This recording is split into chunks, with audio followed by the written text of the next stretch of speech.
Watch this. Rook d1, abandoning this pawn and just allowing it to stand a square before queening. But now white gets an extra piece into the attack, gives up the knight for the rook with check, bishop h8, and now, how do you activate the queen without moving it? I'm speaking in riddles. f4, bringing the queen in. Like this. Now look at this move. Knight takes f4. You can take my queen, but then I'm gonna get yours. And if you take my knight, I'm gonna get this. But the only move, queen c2! Defending the bishop, maintaining an attack on the queen, and the knight is still hanging. Queen c7, and now, instead of taking the knight, which is also free, torch castles. Why does it castle? Because it wants its knight, it wants its king to safety and the rook to pressure the knight, which gets to the king. It's all about getting maximum resources into the attack. Queen b6 check, the king slides out of the way, the queen takes on b2. You can take, black is gonna make a second queen. Now, bishop g6, preventing the back rank escape. The knight is pinned. The king goes to the corner. Now we hunt the king out of the corner into a check, and now begins a circus-level king hunt. King e8, queen g6 check, king to d7.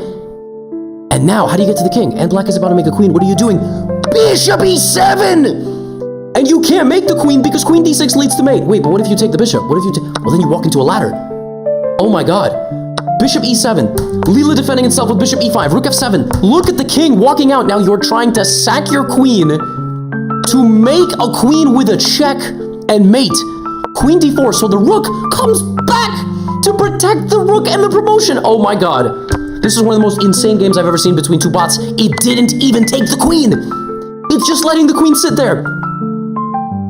Now it takes bishop d5, bishop d6, every piece ignoring every other piece. What is going on? Bishop d6, and when it's all said and done, the black king gets hunted out to the b file where it is brutally checkmated.